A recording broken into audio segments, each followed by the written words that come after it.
Peter, when I told Joe that you are in Toronto, and I messaged him and I said, I am standing next to Peter de Jong in a queue, in a line, waiting to talk to him. He was very excited. Just as excited he was to have met Eve. Oh God, yeah. And because before we were starting to record, I think you were talking about exceptions, Peter, and how you thought, well, let me try this with the next clients, and everyone had an exception. Yeah. Is that what turned you on to solution focus in the first place?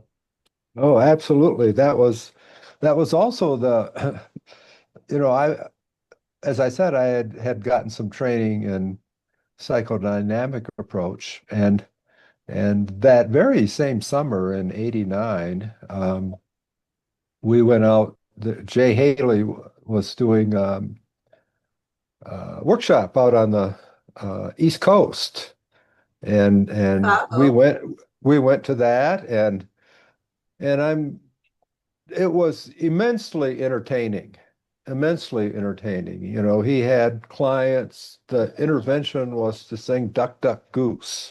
They had a child who was psychotic, and obviously they were thinking of dysfunctional family patterns and the like. And so this was the intervention. And I mean, everybody there was wowed. And I thought, oh my gosh, I could never, ever do anything like that. There were just a whole lot of things about it that just didn't fit with me for an interactional process and working directly with the client's conversation and the like. So I think that and reading about the idea of exception, that was much more hopeful for me. So I went off in 1990 and went to Milwaukee. It was just around the lake. I was living in Michigan. And that was the first summer that I was there. And I was there every summer until INSU passed in January of '07. And then sometimes I would have January off. And so I would go to BFTC, and after a couple of years of workshops, then I was working with on a research, follow-up on client research there. And then one thing just led to another. I got very involved with INSU on trying to find a way to make it as accessible as possible. And that's where our writing came from, is we were really just trying to make doing this sort of conversation as accessible as we could. Yeah. But that was Sorry, I never met you. You yeah. must have come right after I left. Yes, and I heard about you, and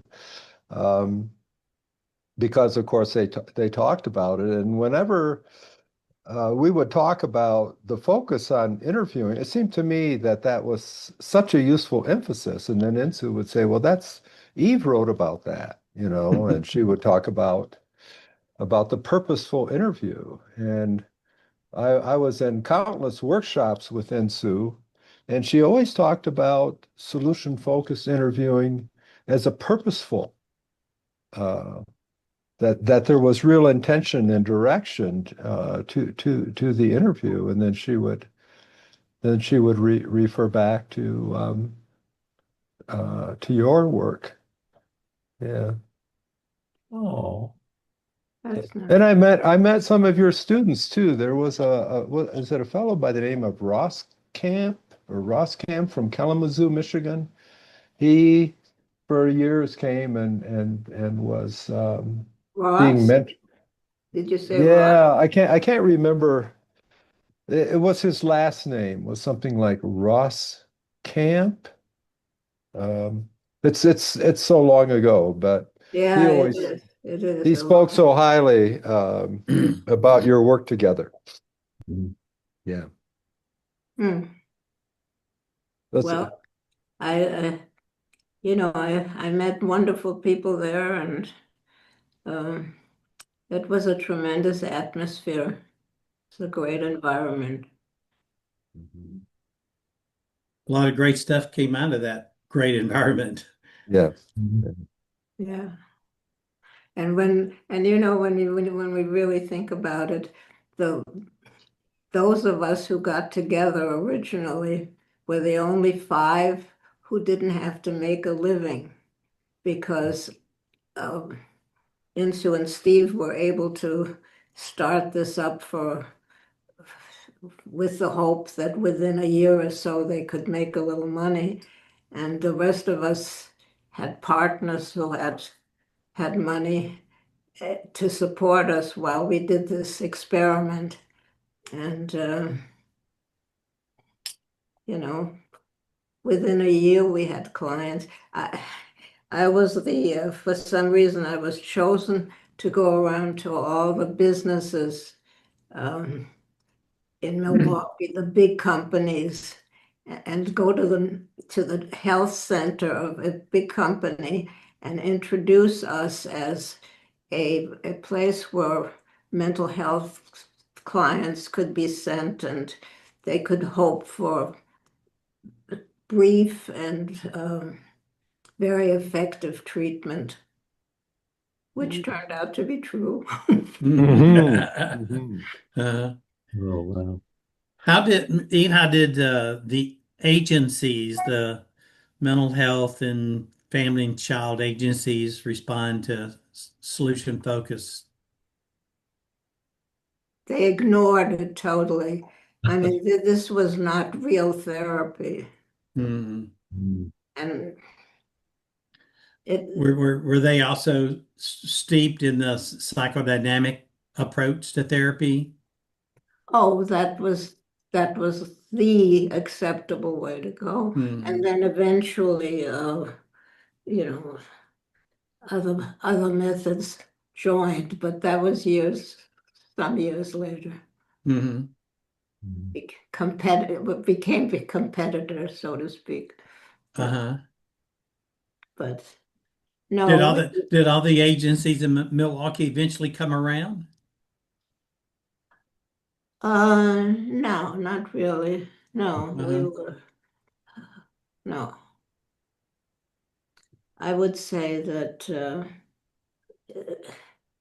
eventually we were overtaken by um, what's the what's what's the method I'm thinking about? I can't think about it now. There was another method that overtook us in a big way. And the reason being that we had an interactional approach. We saw families and treated the interactional process, and the other method was an individual one. And the reason at the AAMFT, they always said the reason you guys didn't make it is because it's an insurance issue.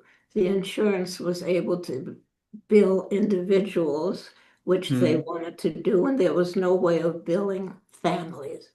Mm. And that's still a challenge. Still is, despite the research. Right. Yeah, despite the research. Yeah. Wow. Because I remember when we spoke to you the first time, Eve, and you were saying that the change was happening within the conversation rather than the task given at the end. And that was kind of stuck with me. It was that conversation when things started to, I don't know, you can't see it, but you see the shift. You see the shift in the conversation. So here it's very much cognitive behavioral therapy is the main model. CBT. It's what's used by the National Health Service. And I remember when we first came to Texas, I was kind of taken aback by the fact that for insurance to pay for therapy, a client had to have some sort of diagnosis. That's right. Mhm. That scared me a bit because I thought, shit, do I just have to give someone a diagnosis even though Right. they may not have it? Yeah. Because when you first started, Eve, I remember you saying we would, bang in the bushes for people, volunteers, anyone just to come along and so that we could develop this approach. So I'm guessing they weren't insurance paid for clients. They were people with like, I don't know, from is it a lower income thing? I'm not sure because me and Nisha have been talking about this and we go to a lot of these conferences and people seem to go, wow, how did you manage to do that? But we don't actually know what we're doing half the time. It just comes out in the conversation. It's just led by the client. And a lot of the clients that we get are at their lowest ebb. And I'm just wondering, is there a difference between having clients like that and having clients that are ready to change and have got the money to pay for it? Do you see what I mean, Gil? It's like Huh? if I've got a professional practice and I'm charging you $100 an hour, does that mean that I've got the funds? I'm coming to see you when I'm ready to see you, and I'm ready to change. Whereas we have families where you've got someone absolutely wanting to change and someone else not in the same system. I think I think that's true even for clients and families who have the ability to pay out of pocket without insurance. You still run into those that maybe aren't as ready to change. It's a very individual thing. I think one of the differences with people who pay out of pocket versus those who pay insurance and then those who are covered by, in the US, Medicaid, is the amount of paperwork. So Right. the amount of bureaucracy and paperwork. You know, Peter, go ahead, Eve. Yeah. I also think that there are people who obviously in the United States, they're going to know they're going to have to pay money usually, but that when they come maybe saying, okay, I'm going to change, and then in the course of the process, they decide they're not sure they want to change. So I think that's a very common event. I remember in the early 90s asking at BFTC where the clients came from. And Insu saying, well, more than half are still referred from social service agencies, basically clients, mainstream practice, individual practitioners don't want to work with. And I said, now, was that the way it was when this started out? And she said, yes, we had a lot of clients nobody else wanted. And one thing that really attracted me once I, in the early 90s, learned what SFBT was, and I was working hard to put it into practice, was that it really offered so much more in working with in what are called involuntary and even court mandated clients, because I was working with court mandated clients. And this whole notion of the death of resistance, and I really bought this idea that it was my job to build a cooperative relationship, working relationship with whoever I was working with professionally. And there were tools there, that had been developed in the trenches, so to speak, that didn't exist in other models. Most other approaches were developed working with clients who had chosen to come. And even though they didn't have goals, when they came, it was a different practice situation than those who came in with their, just try to talk to me.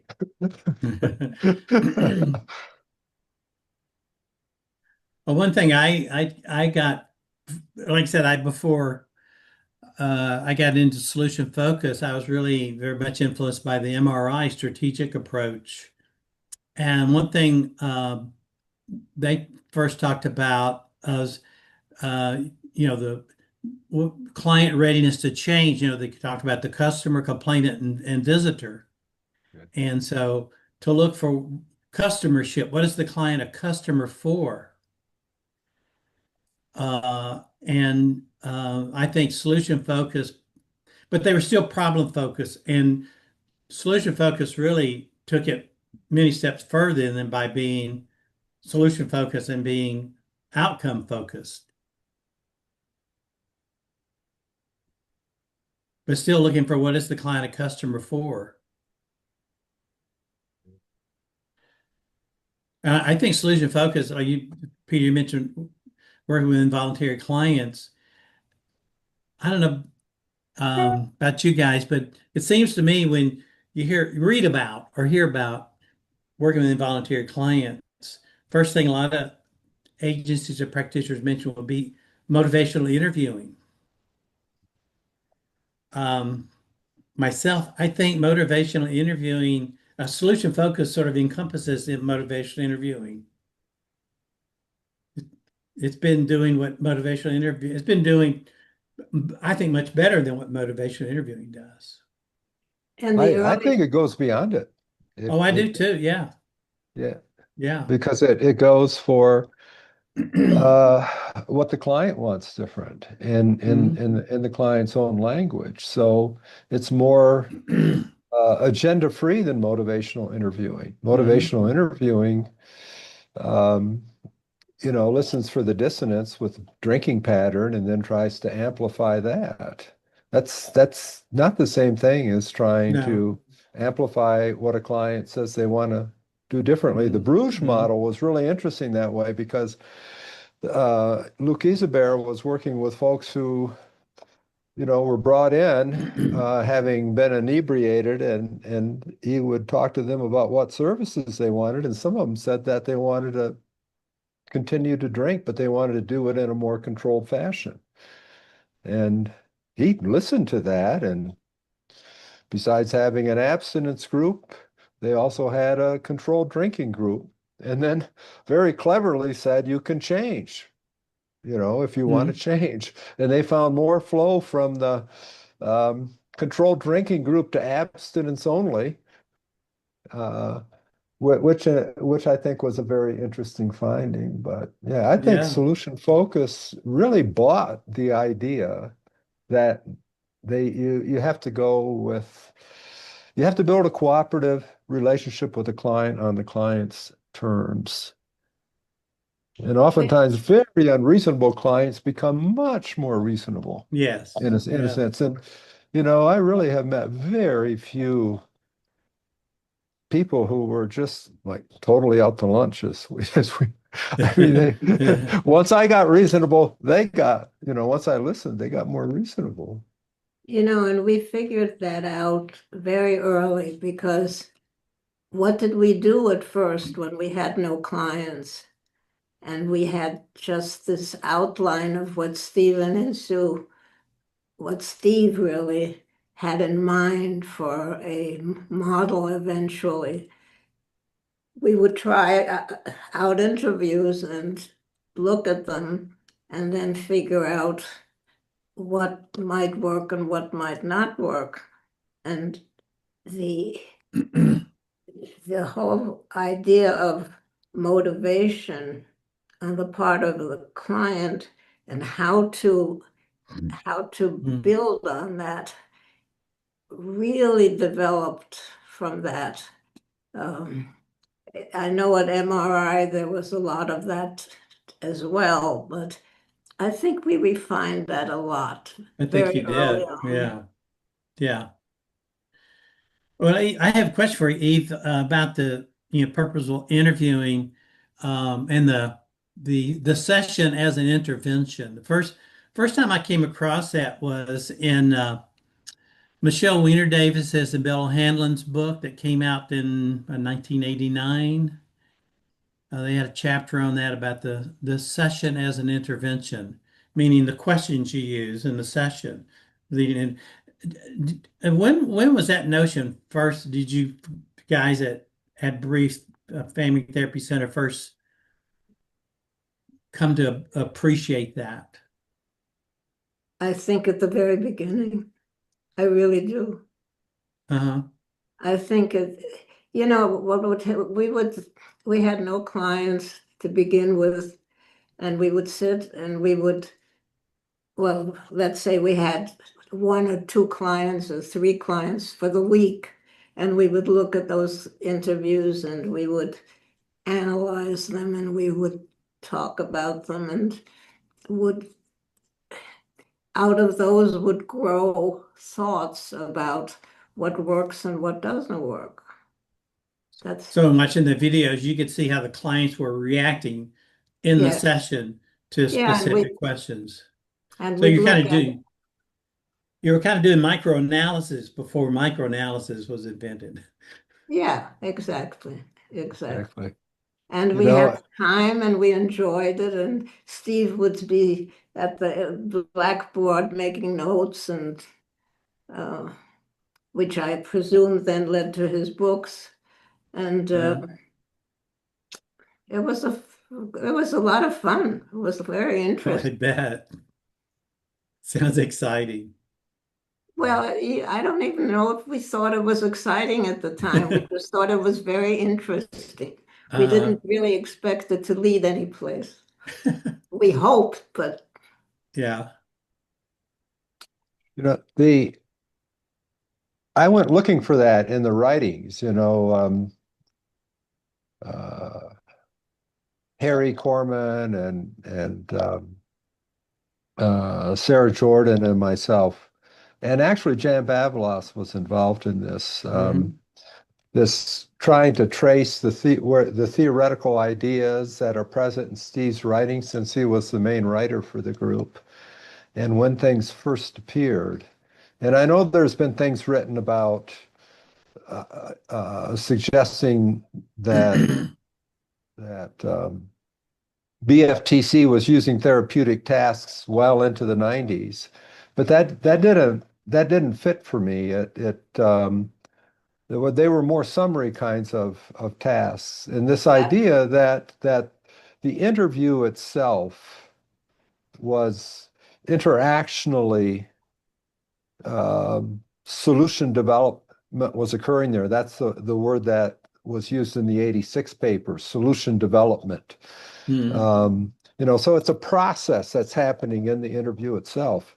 well, I have to take credit for saying that all along I felt the interview was essential, and the intervention sort of capped it off, and sometimes it was more effective than others, but certainly with my students, I tried to work with the interview as the intervention, if possible. And then the intervention just being a repetition or an underlining of what happened in the session. Yeah. And I think the earliest I could find, this is a paper Eve, you wrote with Steve. It's called The Purposeful Interview. And this paper was published, or this paper has got a 1986 date on it already, which means it would have been there before. Plus, I think you, Eve, were the first to use that kind of terminology, to the purposeful interview, that you have this idea of the interview occurring in sequences, and the other one I showed was 1988. So I think those ideas, the rest of solution focus came right with those ideas. It was really kind of shutting the textbooks on on traditional theories about how therapy works, and actually, as Gil said, doing a kind of microanalysis where you looked utterance by utterance at the actual work and said, what's useful and what can we learn from this? And uh, I've been thinking more and more the last 5 years that we really blew it as trainers, because solution focus got identified as questions, exception questions, miracle question, scaling questions, learn how to ask the questions. And then we teach workshops and students will say, well, I asked a miracle question, it didn't work. I said, well, well, I asked a miracle question and the clients, and I didn't know where to go. And or I always get stuck. And we didn't teach it as sequences, which I didn't realize you had conceptualized way back in the 80s, that these interviews occur in sequences. And so most of the writings, people just put the questions in there, and maybe a little example of that. This this is, I think, one of the first writings about solution focus. Your article in here about interviewing, you have extended interactional sequences in there. So you have the question, but you have the client's answer, and then what you do with the client's answer, and then what the client does with your response to the client's first answer. So the interactional nature of solution focus is right here. But maybe we should have been teaching it the way in which it was developed, which is to have people do interviews, look at their own work piece by piece and what worked and what didn't work. Because in a sense, therapists are all creating their own models anyway. Yeah, a lot of truth to that. Yeah. Because we were a teaching institute, I think if we had continued to experiment, what you say would have developed naturally. But given that we were teaching, the questions got pulled out as separate. We had to give the students something to hold on to when they first started to work. And so that I think kept us from making it a process and then just capping the process with a review of what happened in the session. Yeah. Which Reed does so well. Well, I think in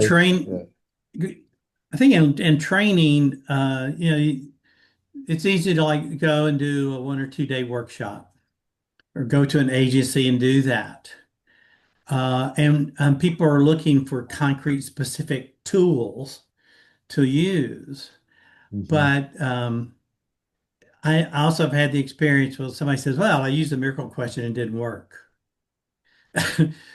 But they're using that as something discrete, separate from the quality of the therapeutic relationship. And we have all the meta-analysis over the years that shows that the therapeutic alliance is the most important factor in therapeutic outcome. And listening to you talk, Peter, about Eve's work, thinking that about the questions and doing it in sequence.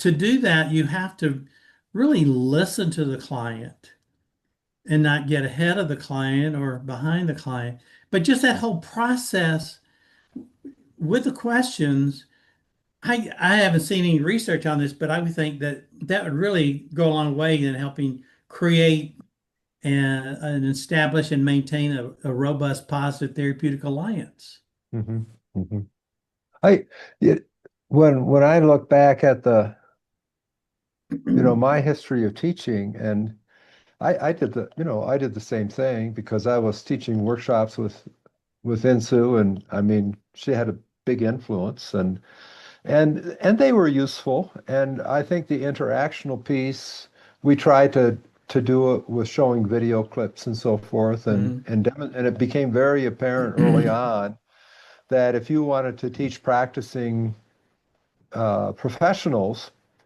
and have any credibility, they wanted to see it in the moment. They wanted you to do a demonstration. They wanted to see it happen.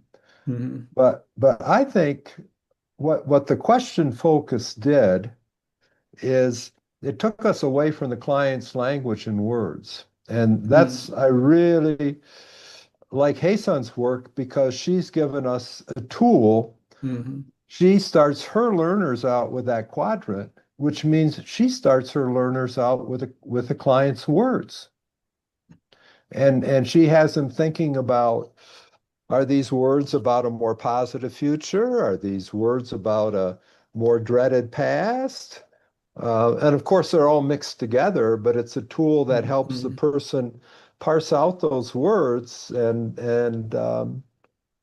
then they have to make a decision about where they're going to go next, which means they're interactionally involved, and they're thinking, I think, in a way that they thought at BFTC, which was, well, the client said this. Now, what are we going to do with that? How are we going to respond usefully to what this client said? So, Who did you say was whose name did you say was the person who had these thoughts? Hae-Sun Moon at University of Toronto. Oh, And the brief, she's really doing a lot of training, around the world, using this little tool called the quadrant, where she basically cross classifies. You have the future, versus the past, and you have client wants more of versus client wants less of, and starts to train. I know because I worked for 6 years with her and Boyan, just running up to COVID. I was going to Toronto each year, and she starts learners out with an iPhone, and she says, okay, sit down and have a little 5-minute conversation. One of you talk about something which is a concern to you. Doesn't have to be big. The other one, you be helpful. Try to be as helpful to the person as you can. So it starts with where the motivated person is at, and then takes that little 5-minute conversation, and she teaches them the quadrant, and says, where do the words, takes the first utterance by the client, and the person says, how can I be helpful to you? And then the client usually has a whole lot of positive and negative mixed together in that first utterance, and they classify it. And it gives the learner, they catch it right away, and it gives them a sense of control over what they're trying to do when they listen. Insu used to always talk about listening with solution-focused ears for these kind of hits of possibility, and this just makes it easier for the learner to hear and distinguish that. So I think there's a very useful tool that's going to help trainers train more interactionally. There you go. There's the quadrant. Yeah. Oh, perfect. Yeah. Yeah. Great, Aisha. Very great. Yeah. Normally I'm quite averse to saying anything nice about Hae-Sun Moon. But I am a huge fan of Hae-Sun, so the quadrant is right there on my laptop. So if she's watching this later on, Hae-Sun, look, I have it. But what I will do is I will send this to you. Yeah, would you Yeah, is that like a PDF or is that a slide or Slides that she sent me ages. So I'll send it to all of you. Yeah, that'd be please wonderful. Thank you. do. Yeah, Send me one too, please. Yeah, yeah. yeah. It's really an April a year ago, I went to the Solution Focus conference in Amsterdam that Arnold Hubers and Ben, what's Ben's last name? Berman. Berman, yes.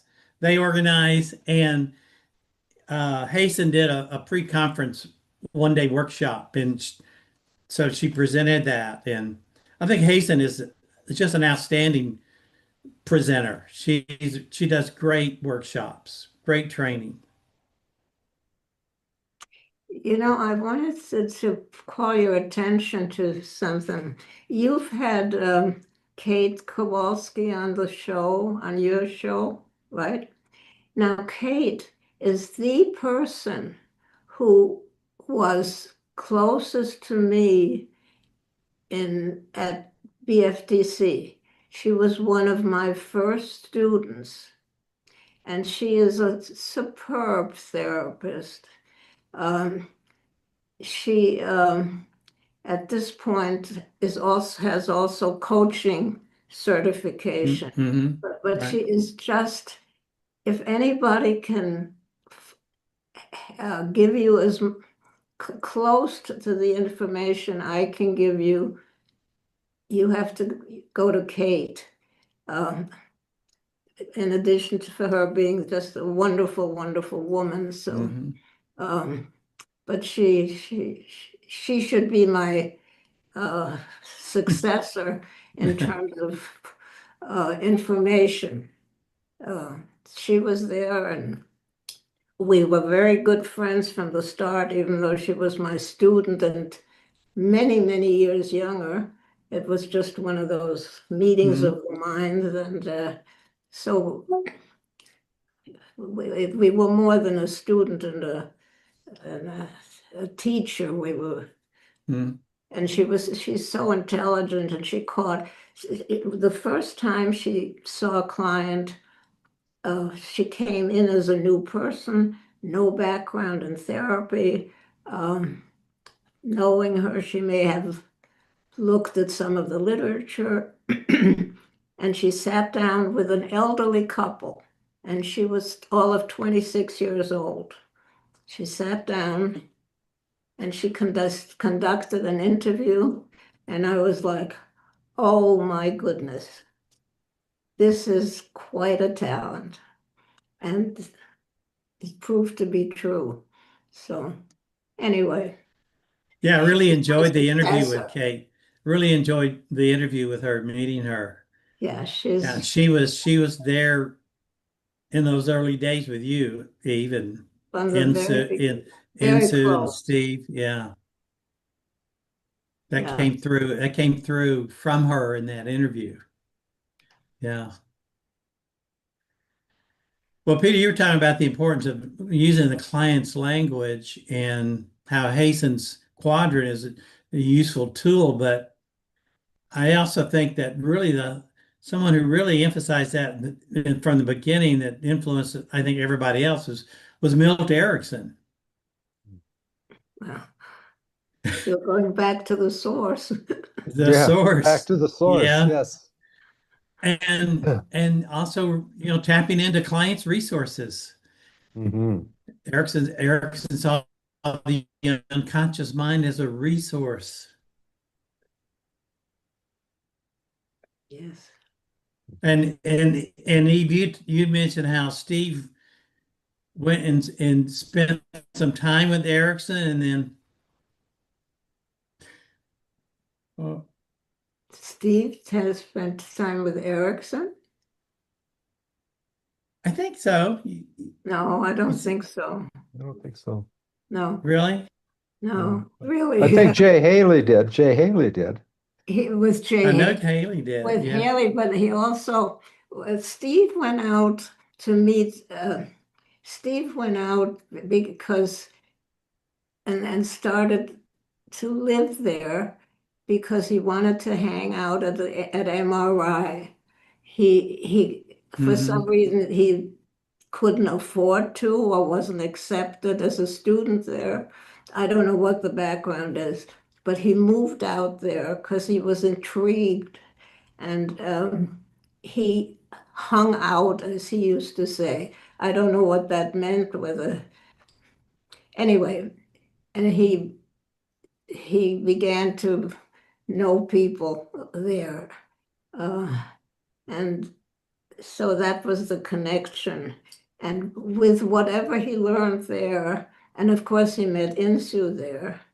Um, as Jim Dirks said, he and Insu went out there. They were colleagues at the agency, and Jim had known um, um, had known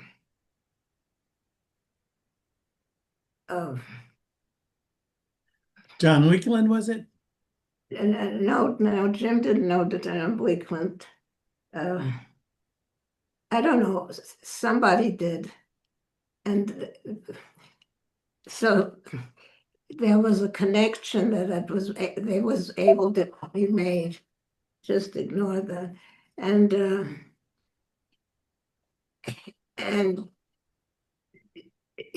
that's about, there was just a little bit of contact that Steve had with MRI.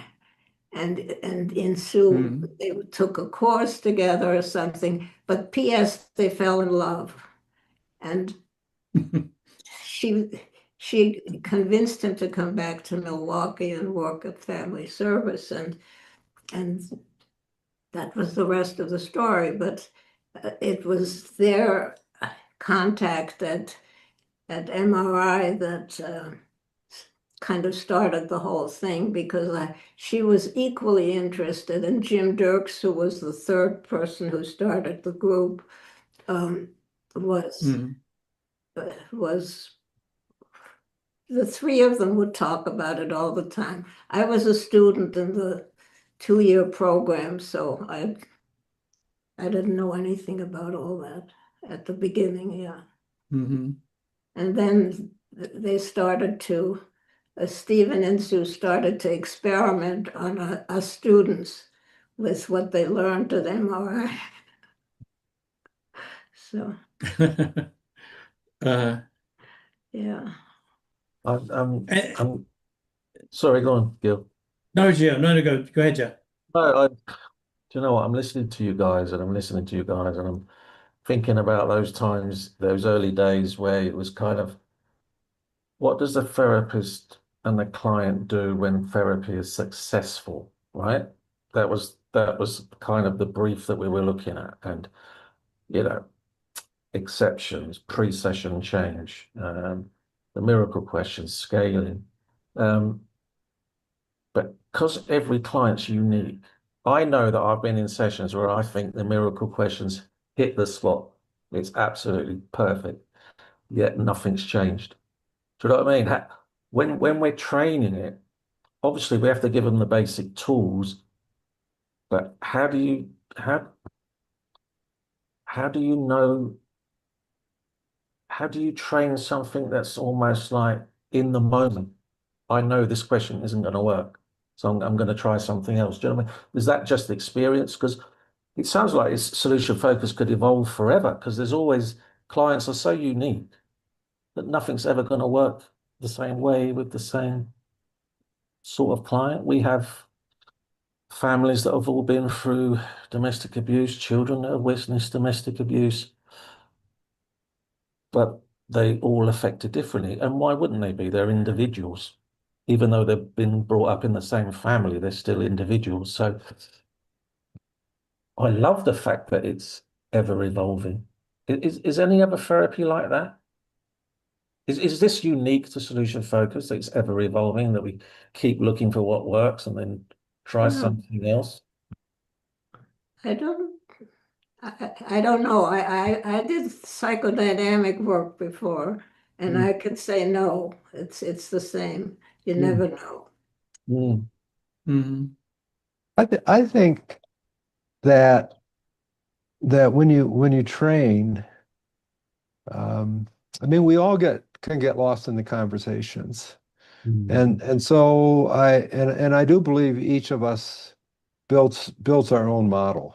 I remember being on Patricia Walsh's dissertation at Trinity College. I was an outside reviewer, and she was talking in the early 2000s about um, an innovation coming into a practice community, and the innovation was solution-focused brief therapy.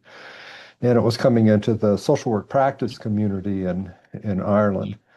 And in her review of the literature, she was citing sources which clearly said no practitioners ever do the model the way in which it was designed by the pioneers. They Mhm. never do the textbook version of solution-focused brief therapy or any other kind of therapy. They're in a practice situation working with real human beings, uh, and they're trying to be helpful to them. And they bring their own person, their own way of being with other Mhm. people into that, and they try to form this working relationship, therapeutic alliance, and be effective. And so when those questions would come up in workshops, and they would say, now, what do you do in solution focus to try to stay on track with clients and to try to build that? I would say what worked for me, I don't, but it was always to track what the latest iteration was of what the client said they wanted different. Mhm. And if I got lost, one thing that I would do is I would go back to the last phrase or words. If it went off in this direction or off in that direction, I say, and so you were saying that what you really would like to have different is a sense of peace. And then I would just shut up and see if they would try to construct off of that. And if not, I would try to come with my solution-focused questions. So it's kind of a way of regrounding. And I think you're right. There are times where I wouldn't ask the miracle question. Mhm. But I know when we were working in child welfare, we had this big project with the state of Michigan, and child welfare workers told Insu and me and Susan Kelly, um, we don't ask the miracle question. We're never going to ask that. That's a therapy question. But what they would do is they felt very comfortable with clients scaling 0 Mhm. to 10 where they were at, you know, um, in terms of what they wanted in their life. Well, they were at about a 2. So if you said, well, you know, I know this is way out, but suppose it were a 10, what would it look like? The workers, they love that. They would do the whole model with a scaling question. They could handle that. And Well, the main thing is getting future focus, and you can use scaling to get there or a miracle question, sure. but getting future focus and keeping on track, providing some structure to your work with a client, not just each session, but session after session, coming, as you were saying, Peter, coming back to what the client wants Yeah. And and then what that will trying look to, like. as Eve says, to reinitiate a sequence around that, right? To Uh-huh. do a sequence around what that client's developing vision is for what they would like to have different, to have a more satisfying life. Yeah, yeah. Well, And Joe, I you think that's, mentioned, go ahead, Peter. well, I was going to say to Joe that that's to me the word tyranny is too strong, but that's the way we get off track if we're only question focused and we're Mm. not as interactionally focused. Yeah. Yeah, and I think And, sorry, I think what we've learned especially in this kind of work, is pace. We're going at the client's pace, not the pace that I've, been told to, we're quite lucky, Peter, and that we have not told, right, you've only got 6 sessions, and you need to get something done by 6 sessions. Yeah. We can work with families for as long as it's useful. And when we say that to families, they almost feel there's a sense of relief in that this is someone that's going to take some time to get to know us. But yeah, I guess so sometimes I may never ask a difficult question. It may come, I may not even get best hopes after 2 or 3 sessions. You just never know. And I suppose you have to have a bit of yourself in this. You can't pretend to be someone else in these sessions. You have to be true to yourself, I guess. There's that. But that alliance it's so true. I mean, me and Aisha will sometimes swap clients because something is off. I don't know what it is, but something is off. We're not connecting in some way or another. So we will just try that because it's just not working. Listen. If we're truly client-centered, then we have to go at their pace and really listen to what's being said. But yeah, I don't know if I could go back to any other way of working. And not that I was not like I said earlier, not that I was ever in therapy from the start. I wasn't. I did various jobs, and I came into this sort of area of work by luck.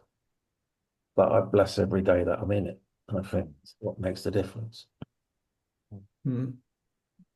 Yeah, Joe, what you just said just shows that the solution focus is dynamic, that it's always evolving in different contexts. And what you just said about pace and learning from the client that you have to go with, a slower or a different pace, and then paying attention to those cases where before the client wasn't making any progress and then starts to make progress. I mean, you're reinventing practice in your own context. Eve, you want to jump in? I don't mean to interrupt, but I had scheduled an hour for this. Wasn't that the plan? I do have other. You leave when you need to leave. I'm sorry. Yeah, well, I'm going to have to leave. Yes. You leave. We should do this again. We should do this again though sometime Definitely. fairly soon. It was so nice to meet you. It's nice to meet you, Eve. After all these years. Joe. Nice to meet you. Peter, yes, good to finally meet you sort of in person. Yes, yeah. That's pretty close to face. Yes, it works for me. Have a very Merry Christmas and a Happy New Year. And same to you, Eve. And same to you. Happy Thanksgiving. Happy holidays. Oh, yes. First, happy US Thanksgiving. Yes, there's so many holidays. It's a fun week. We have all our family together. So looking forward to that. Right, absolutely. And I have no family here. The family that lives in Milwaukee went to Europe to my daughter-in-law's family, and part of my family is in California, and the other part is in Chicago. But they have their own group. So my husband and I are too old to travel down there now. So anyway, that's beside the point. We hope you have a happy time together, though. Yes. I'm so lucky to be with my husband. It'll be wonderful. Thank you. That's great. Yeah, wonderful. That's great. So great to see you again, Eve. Yes. Thank you. Great to meet you, Bye-bye. Peter. Great to meet you. Yeah. Thank you, Isa, for the invitation. Thank you, Peter, for joining. She was So please It's a I, joy. I It's will so do it nice for to you. meet you. I'm sorry. Yeah, I think we could talk for another 2 or 3 hours easily. Yeah, probably, yes. I'm Yes. sure So you thank can. you, Eve, for And putting I a would limit on love this. I'd love to join you, but I really can't today. Okay. All right. you have fun. Bye Take bye. care, Eve. Bye, Eve. Okay. Bye. Yep. Bye-bye. Peter, one of the things that you said to me was, I really want to meet Eve. So there you go. Yeah. There. Yeah. Thank you. You made it happen. Thank you. It was lovely. I mean, not that I speak much naturally anyway. I was waiting for that, Gil. It was just so nice to just keep myself on mute and just listen. Mm, mm. Oh, we're privileged. We Thank are you. very privileged. We're very, very privileged. Mm. Thanks. It's a wonderful conversation. Yeah, we are Yeah. very, very, very Yeah, I really privileged. enjoyed it. Mm. And I know that Joe's a huge fan of yours. I mean, as are Gil and I. However, Mm. Joe was very excited to meet you. Thank you for It was joining. nice to meet you, Joe. Nice to Yeah. meet I you. mean, what can I just It was ask? a Because pleasure. I have no idea. What is it about Peter that has made you drawn to him? Oh, interviewing for solutions, Mm. the books. Yeah, excellent book, and the video that goes along with it too. I couldn't afford the tapes though, Gil, because over here you buy the book and you pay an extra Is for that they're separate? the videos. Yeah. But no, yeah, one of my favorite texts. Yeah, so it's really lovely to meet you. And Thank maybe one you. day you'll read one of our books. Oh, Gil. It's coming along. It's coming along. Is it? You know they're Peter. You know they're working on a book. Yeah. Well, I've heard that. You They have have a to say, contract. They have a contract with Rutledge. Mm. and it's about your agency practice, work Mhm. with families. Yep. Yeah. Yeah. Specifically with child to parent abuse and using solution focused therapy methods. Yeah. Wonderful. So this book has only come about, Peter. Let me just give you the context, because Gil and Eve have been like parents to us and saying, when are you going to do your homework? When are you going to do your homework? When are you going to do your homework? And in this context, is when you're going to write the book, when you're going to write the book. Mhm. And Mhm. Joe's always Brilliant. wanted to write a book. I've never even thought about it. And then Eve said, if you don't write a book, didn't she, Gil? If you don't write a book before I die, I will haunt you. And I need to read your book before I die, and keeps reminding me of her age every year that I've known her. Okay. So then I emailed her and I said, okay, we've now got a contract. And now she emails me once a week asking for an update. How many Peter, hours are you familiar with the article Joe and Aisha did on silent sessions? Mhm. Okay. Hey, Aisha, did you tell Peter when you met him at Toronto about the article you guys did? No, I wasn't bothering Peter with what we do. I was bothering Peter for a photo so I can send it to Joe so I can go, look. The last thing Peter wanted was to be bombarded by all of us going, Peter. But I mean, I had to take that. Where's the article? Is it in a solution focused publication, or is it in a the journal of solution focused practices, the online journal. Okay, and what year is that a recent article? Yeah, last year, 2024, Gil. I'm sure it was last year. Yeah, it came out about we're both looking at Gil. Gil, what did we I think it came out about 6 or 8 months ago, didn't it?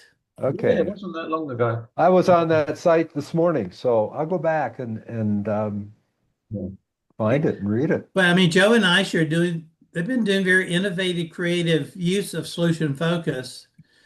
And so I recognize that and say, you need to write this up. No one else is doing this, and or with the book that on the child to parent abuse. I mean, there's very little written about that in general, but especially in the from a solution focused perspective, Right. And are you going to give us the conversations or some of the conversations in the book between you and the clients? Yeah. As Eve would call them, the sequences. Yeah. We're not in a sort of blow for blow, word for word format, but more of Yeah. it's more general, but explaining. So each chapter will explain a different sort of solution focused assumption, whether it's Mm.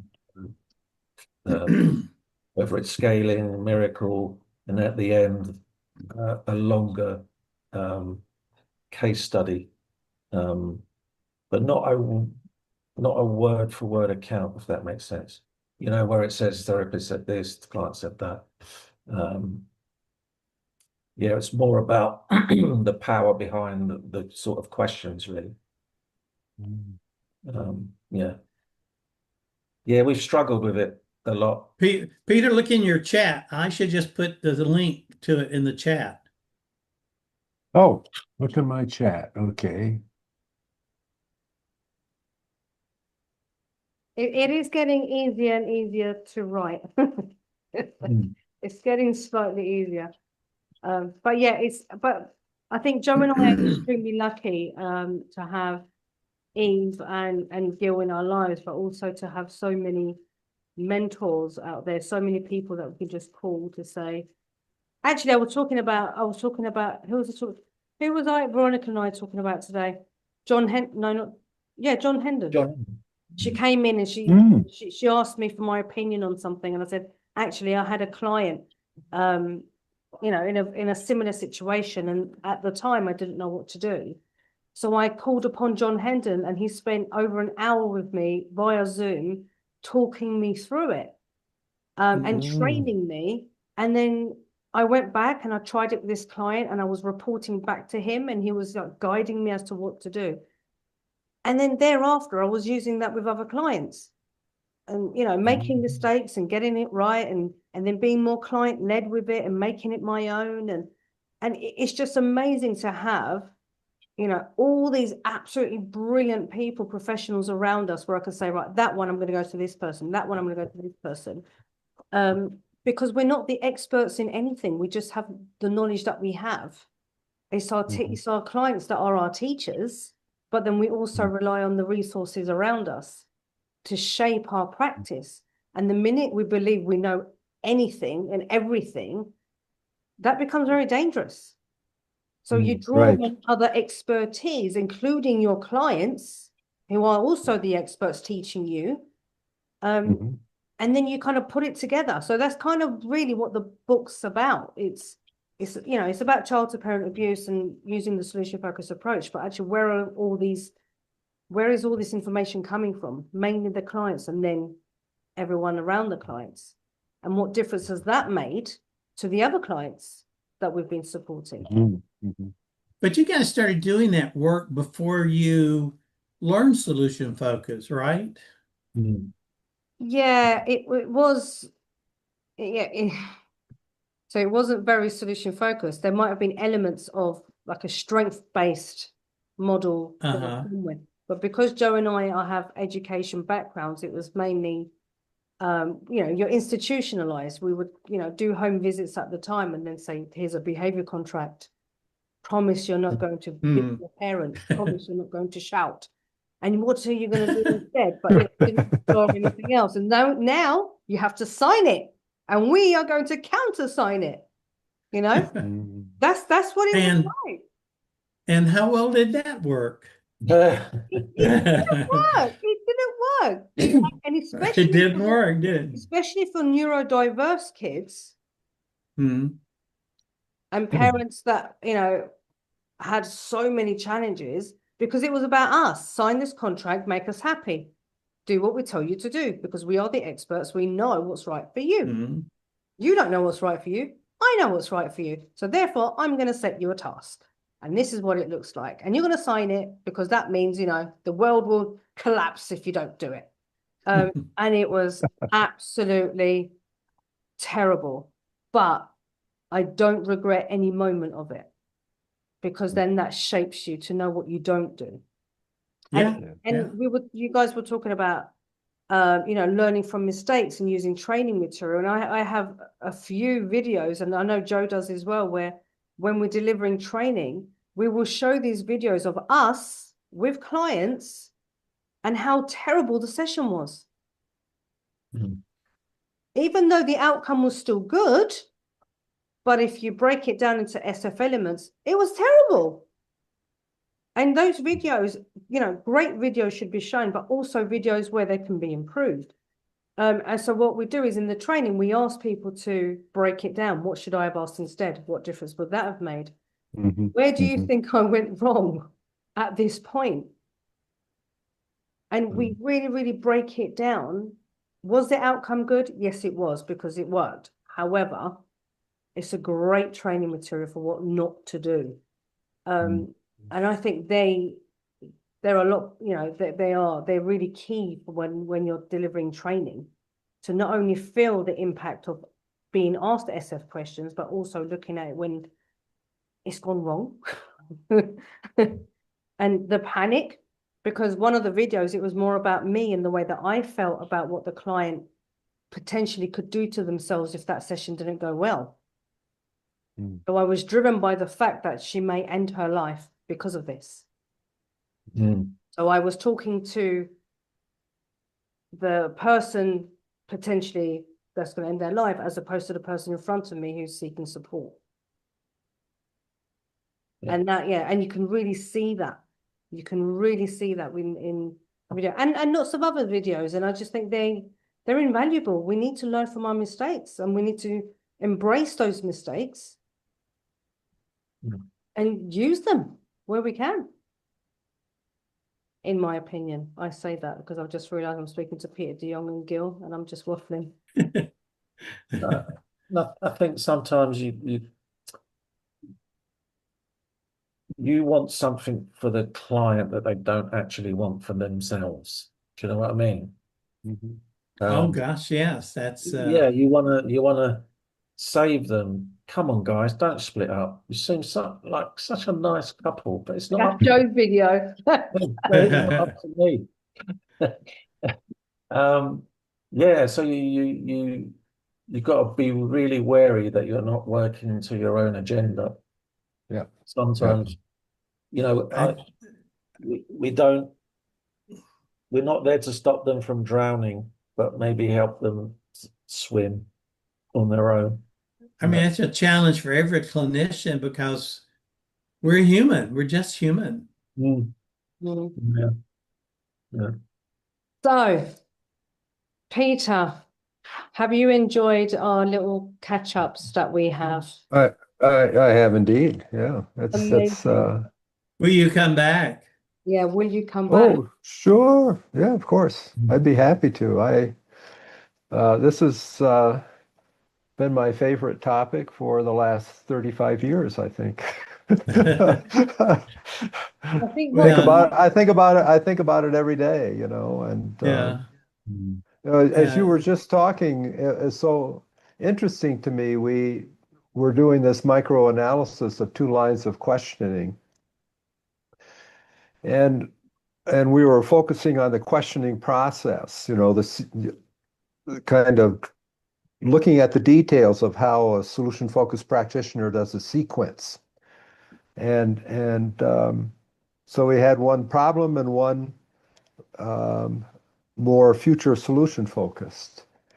And the client answers, one serendipitous finding is the way in which clients construct answers to questions. And one thing we noticed consistently was that when clients become future focused and have something they want to do different or in their mind better or in a more satisfying way, they work off what they did wrong or they thought they could improve. And they describe that first as a kind of platform for constructing something more satisfying or something better. And the other line of questioning, where something had gone wrong and you say, oh, something went wrong, tell me about it. There's none of that. They just describe what went wrong. So there's kind of an insight there about how we, I mean, there's something I definitely learned there about how we grow or struggle our way toward a more effective way of doing our lives or a more effective way of anything. Well, Peter, as you're talking, I recall that article you and Insu did on, I can't remember the exact title, on co-constructing solutions. That was Well, we published did a way back on co-constructing competence.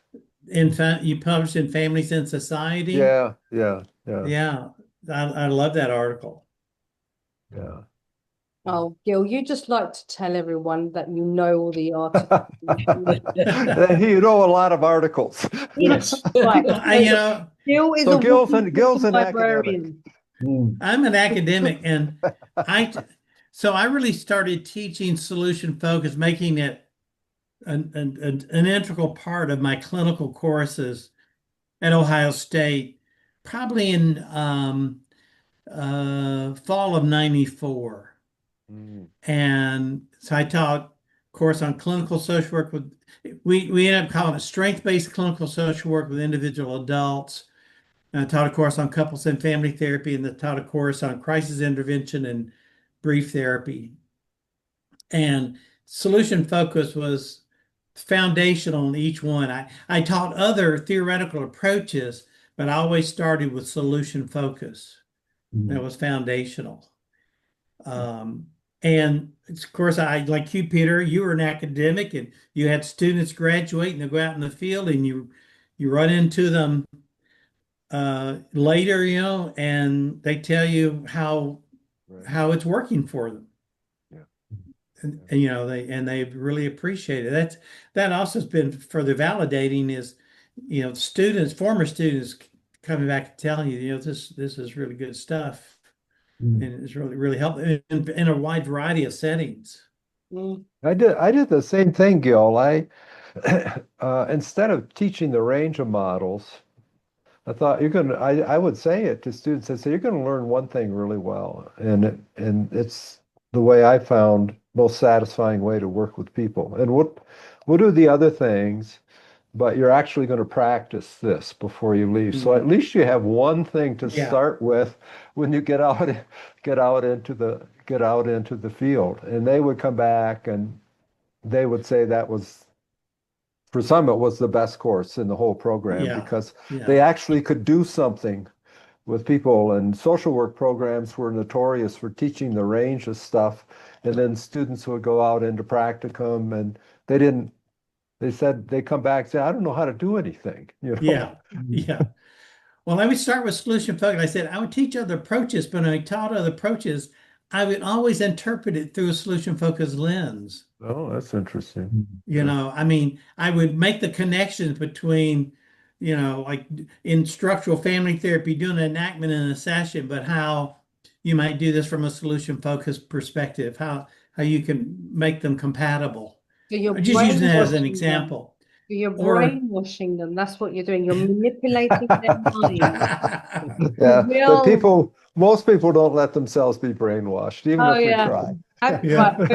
A few more including clients. A few more conversations with Gil and you'll understand what I'm saying.